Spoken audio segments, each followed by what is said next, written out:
Là, c'est pas une histoire d'amour, c'est une histoire de travail, c'est une histoire d'économie, c'est une histoire de vie et de survie. Elle est fin de mois, parce qu'il n'y a pas que le Covid, il y a la table vide, le frigo vide, et quand on arrive là, c'est pas évident. Donc il s'agit de comprendre ce qui se passe. Eh bien, ce qui se passe, écoutez, c'est une vidéo qu'on a vue circuler sur les réseaux sociaux, et je crois que c'était 7 à 8 TF1, justement, qui en a parlé, qui a parlé d'une boulangère, Séverine. Écoutez. Séverine dort dans l'arrière-boutique de sa boulangerie depuis 3 mois. Elle a transformé son placard à farine en chambre à coucher. J'ai plus les sous pour me relouer un autre appartement. Voilà. Et pourquoi ici ? Parce que là-bas, on sort le courant d'air, donc ici, je suis abrité par les sacs de farine. Tout simplement. Et ça, c'est dur pour vous ? Bien sûr, à 50 ans, arriver à faire ça. Ouais, c'est dur pour vous, lui demande la journaliste. Habiter comme ça, dans un placard à farine, oui, c'est dur. Ça se passe dans une station de ski des Hautes-Alpes. Voilà, Séverine dort donc dans un placard à farine parce qu'elle ne peut pas faire autrement.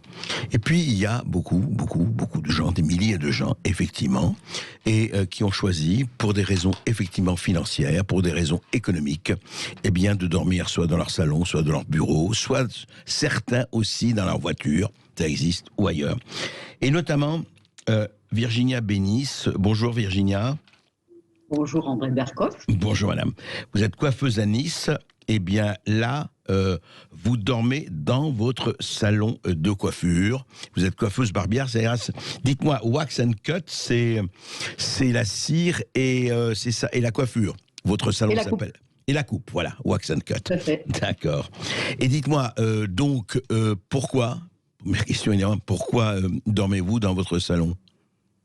Malheureusement, c'est économiquement qu'un problème s'est présenté, oui. Avec un chiffre d'affaires qui baisse à 50%, voire 40% tout au long de l'année. Finalement, notre marge n'y est plus, donc le salaire, on l'enlève. Depuis le confinement, depuis quand exactement, Madame Bénis ? Depuis quand ? Alors, moi, je suis dans mon salon depuis le 1er juillet. J'ai emménagé dedans. D'accord. À contre-cœur, hein, vraiment, j'avais pas envie de perdre mon appart, mais bon, j'avais pas le choix. Donc j'ai choisi l'option restriction économique au maximum pour pouvoir passer la crise du Covid. Peu importe le temps que ça dure, mais je pense que je peux subsister comme ça. C'est très difficile. Moralement, économiquement. Mais j'imagine. Oui, vous n'aviez plus les moyens de payer votre loyer, enfin le loyer de votre appartement. Et donc, vous vous êtes résolu à cette solution. Et dites-moi, vous avez dû fermer votre salon depuis quand ? Depuis le premier confinement ? Depuis le premier confinement, donc j'ai fermé pendant 2 mois. Oui. Le second, 1 mois. Et là, maintenant, on nous confine le week-end. Donc, on peut dire qu'on nous enlève 2 jours dans la semaine avec le confinement à 18h, le couvre-feu, et plus le confinement le week-end, on perd 2 jours par semaine. Ça fait beaucoup. Et dites-moi, les conséquences pratiques du couvre-feu à 18h, est-ce que ça a changé aussi par rapport à la semaine ? Est-ce que ça, quand je dis ça a changé, évidemment, ça vous réduit le nombre de clients, mais est-ce que les gens ont le temps, là, de venir effectivement au salon de coiffure ou ailleurs ? Ça a dû changer un peu le comportement aussi. Le comportement a changé parce que maintenant, nous sommes obligés de prendre rendez-vous par rendez-vous. Ouais. Donc, les gens sont obligés de s'organiser pour venir chez le coiffeur. C'est vraiment une organisation. Donc, il y en a qui groupent les choses suivant le secteur où vous êtes. Ouais. Si vous êtes seul dans un quartier, moi, je suis dans un quartier touristique qui bénéficie de l'aura de la restauration. Et là, en ce moment, c'est vide. Donc, les comportements changent. Les gens viennent moins chez le coiffeur. Ils en ont moins besoin, en fait. Oui, c'est ça, parce que c'est fermé. Et dites-moi, et les bureaux, est-ce qu'il y a moins de gens dans les bureaux ? Parce que vous avez aussi les bureaux, les déplacements. Ouais, les déplacements, c'est ça. Des gens qui allaient au travail et j'étais sur le chemin de leur travail, il n'y a plus cette activité-là. Donc, on perd notre chiffre et nous ne sommes pas aidés. On cotise à la sécurité sociale, on cotise aussi pour le chômage et nous ne touchons rien. Même à 80%, nous ne touchons rien.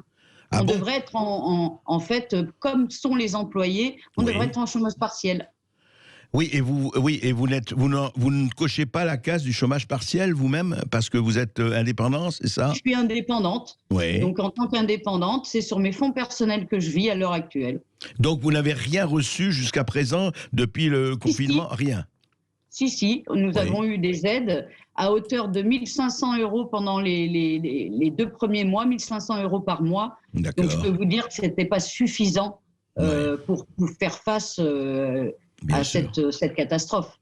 Et vous aviez des employés aussi? Vous étiez seul? Heureusement, non. Donc, c'est pour ça que j'arrive à tenir plus longtemps, parce que je n'ai pas de charges supplémentaires.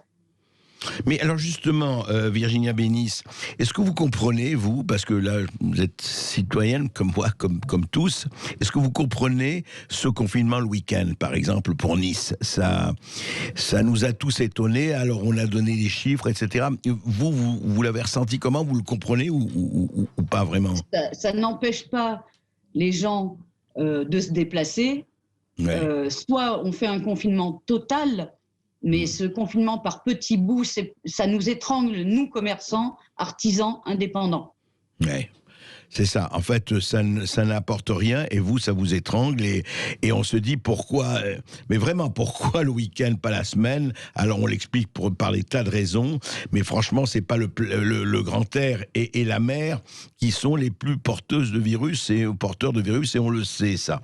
Enfin, et dites-moi comment vous allez faire, Virginia Bénis, parce que vous dites ça peut durer, vous pouvez tenir, enfin. Combien de temps est-ce que ça vous préoccupe le fait qu'on ne sache pas du tout quand cet état de choses va? Ouais. Moralement, c'est inquiétant, c'est anxiogène, la situation est anxiogène, Oui. Mais après, il y aura toujours une sortie. D'ailleurs, s'il y a un plan de relance, c'est qu'il y a une sortie qui est organisée, peut-être 1 an ou 2 ans, mais elle est organisée. Donc moi, je m'organise pour cette relance, je veux faire partie de la relance. C'est ça, c'est bien. Vous résistez, vous tenez bon et voilà, c'est ça. Je lâche rien, je suis vraiment résiliente et j'accepte ce qu'il se passe. Mais par contre, j'utilise tous les moyens en ma possession pour pouvoir tenir et pour pouvoir me défendre aussi du virus. Bien sûr, ça fait partie de... Et dites-moi, ça fait quoi dans votre salon, juste en semaine, par exemple, les gestes barrières, etc. Est-ce que ça diminue en tant que tel l'organisation de l'entrée dans le salon, etc.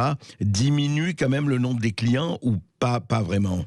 Ça nous ampute notre marge, c'est-à-dire qu'on fait 20% d'action dans le ménage entre chaque client, c'est 20% de notre temps. Donc, c'est notre marge personnelle qui saute déjà. Oui, c'est-à-dire que vous êtes obligé de tout nettoyer, de tout, voilà, tout désinfecter, tout stériliser. Oui, c'est ça. Et ça prend du temps. Merci en tout cas. Écoutez, merci de résister. Et voilà, et j'espère que tout ça va finir au plus tôt. On ne sait pas, mais il faut tout faire, on le sait, parce que vous êtes des dizaines de milliers, voire des centaines de milliers dans ce cas. Et voilà, il faudra tout faire. Merci encore. Voilà, vous avez entendu Virginia Bénis, qui est coiffeuse barbière à Nice, et son salon s'appelle Wax & Cut. Eh bien, vous aussi, vous pouvez réagir. Vous êtes sûrement aussi des victimes collatérales du Covid. Et on vous attend aussi pour des témoignages au 0826 300 300.